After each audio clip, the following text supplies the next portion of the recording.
Monday, May 16th, and I'm going to talk a little bit about the economics of net lease and try to come up with an economic graph that kind of shows what's been happening with the price with net lease.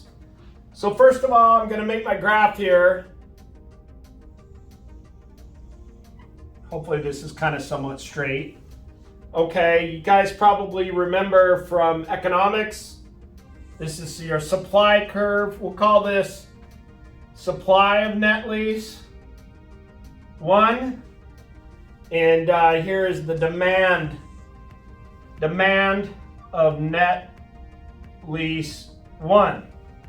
Okay, where these intersect, that's kind of the price of net lease, right? We'll call this price of net lease 1. And here's the supply of net lease 1. Okay, so what's happened in the last 2 years since right now it's May 16th, 2022.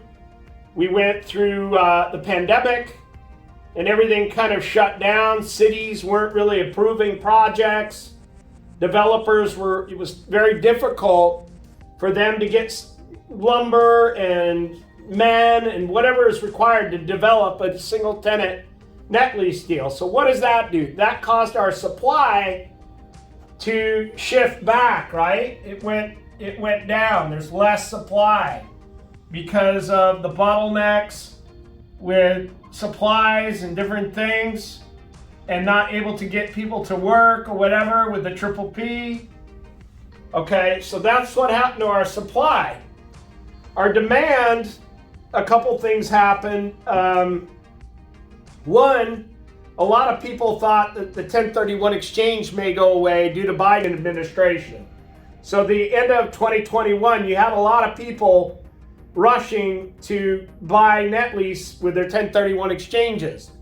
Secondly, a lot of people in California were moving out of California assets due to all the problems with the rent moratoriums, and they were moving into net lease. So that shifted demand, right? More people were buying. Okay, so that's demand and L2. Okay, so basically, where these two intersect, right? SNL2, DNL2, that was kind of our new price range. So single tenant amount that are sold is about the same, but you have much higher prices, right? Prices went up. We could call this cap rate 1, cap rate 2. So actually cap rates went down, right? The cap rates went down and the prices went up. Now what we have is we have interest rates starting to go up. So it's questionable what's going to happen, but normally this should possibly shift back some. And if it does shift back, the question is, how much will interest rates affect our chart here? It's most likely that prices could come down a little bit again. And cap rate, so price go down, cap rate go up, right? And that's this is kind of what's been happening with net lease.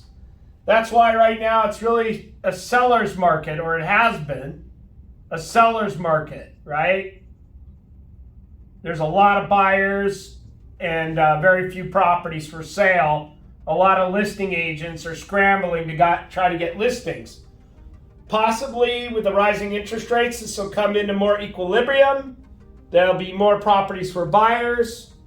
But we'll see. We'll see what happens. It should be interesting to see what happens. Anyway, this is kind of my economic graph. I don't know if it's perfect, but this is kind of what I think has happened over the last 2 years. I hope you enjoy. Thanks again. We'll talk to you soon.